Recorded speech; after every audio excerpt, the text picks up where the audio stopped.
Às vezes nós, diante de grandes desafios, nós nos vemos incapazes, porque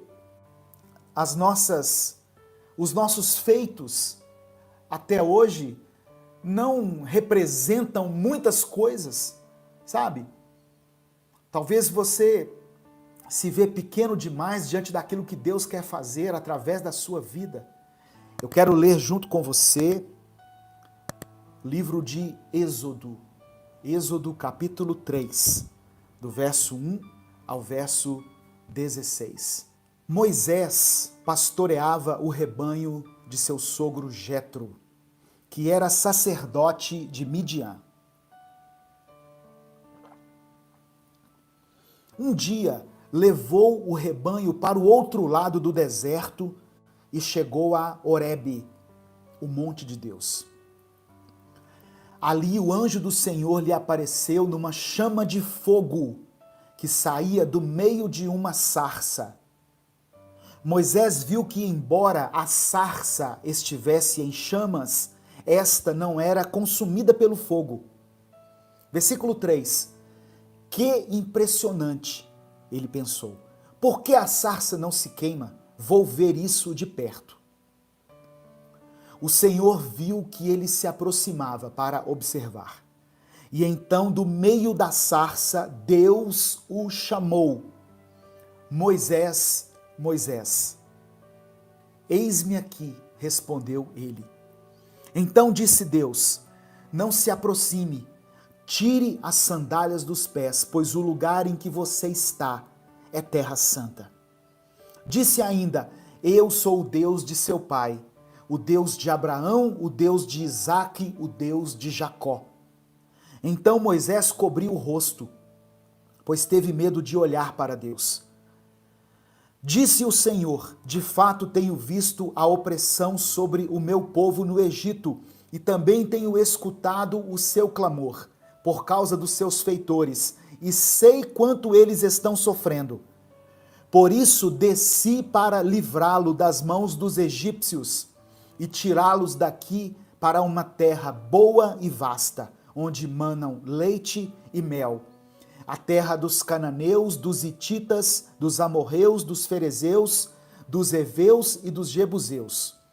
Pois agora o clamor dos israelitas chegou a mim, e tenho visto como os egípcios os oprimem.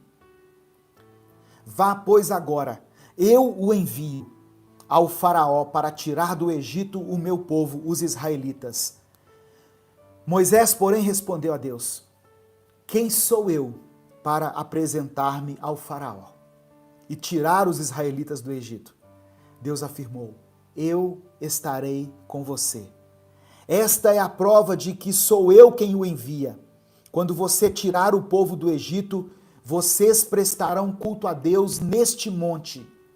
Moisés perguntou, quando eu chegar diante dos israelitas e lhes disser, o Deus dos seus antepassados me enviou a vocês, e eles me perguntarem, qual é o nome dele?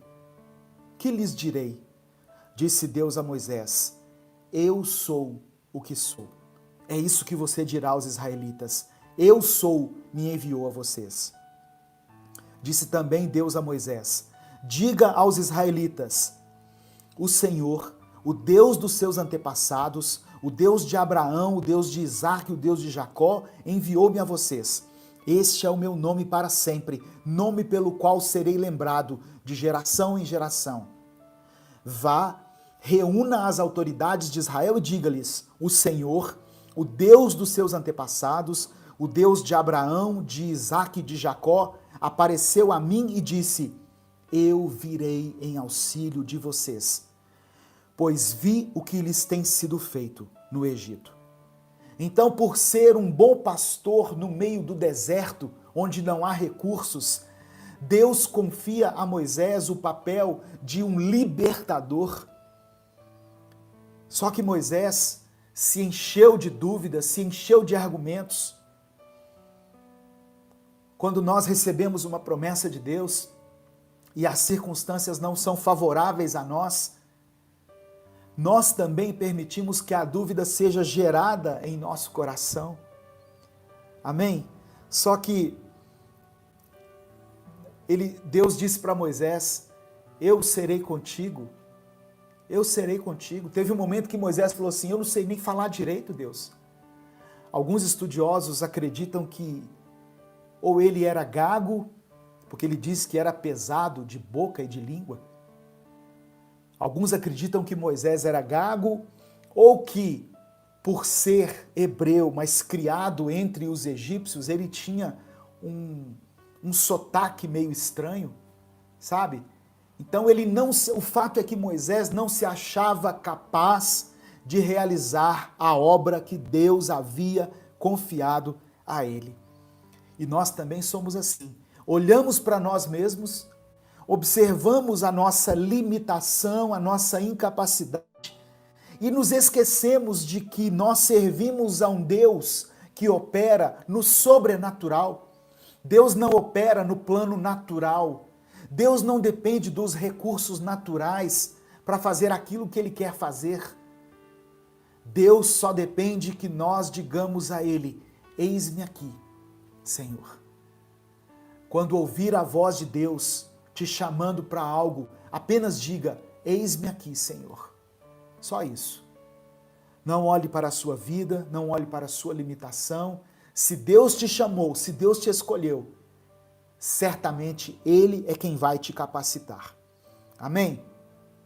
Um exemplo disso é a vida de Abraão. Quando Deus chama Abraão, em Gênesis capítulo 12, e Deus fala assim, eu farei de você pai de uma multidão, você será pai de muitas nações, Abraão. Só que Abraão já era velho e era casado com uma esposa estéril e não tinha filhos. Mas mesmo assim, Abraão, num primeiro momento, acreditou. Ele seguiu o comando de Deus, que dizia, sai da tua terra, da tua parentela, ou seja, sai da geografia que você está ocupando, se desliga dos seus parentes e vai para uma terra que eu vou te mostrar. Deus estava propondo um novo tempo na vida de Abraão. Mas para isso, para que Abraão entrasse e assumisse esse desafio, esse propósito, era preciso ter fé. Porque aos olhos naturais era impossível que Abraão e Sara tivessem filhos. Por isso a palavra do Senhor diz que Abraão creu contra a esperança.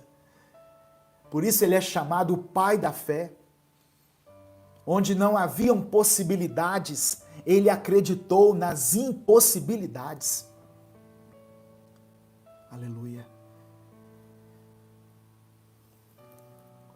Em Números capítulo 13, quando o povo chega à terra prometida, quando o povo está prestes a entrar na terra prometida, eles enviam antes 12 espias, pessoas para examinar a terra, antes de entrar. Eles escolhem 12 homens e mandam esses homens espiar a terra. 10 deles voltam com um relatório negativo, dizendo assim, a terra é boa, só que tem gigantes. E a Bíblia diz que aos olhos deles, eles se viam pequenos demais, aos olhos deles. Porque eles olharam sobre a perspectiva dos gigantes e não sobre a ótica de Deus. Nós precisamos olhar para a nossa vida, para os nossos desafios, para aquilo que está diante de nós, sob a perspectiva de Deus. Nós temos que olhar para os nossos problemas, para os nossos gigantes, mas sobre a ótica do Senhor. Não sobre a nossa limitação, sobre as nossas condições, mas sobre as promessas de Deus que estão contidas na palavra a nosso respeito. Mas 2 homens entre aqueles 12, 2 homens chamados Josué e Caleb, tiveram uma atitude positiva diante daquele desafio e disseram, olha, realmente lá tem gigantes.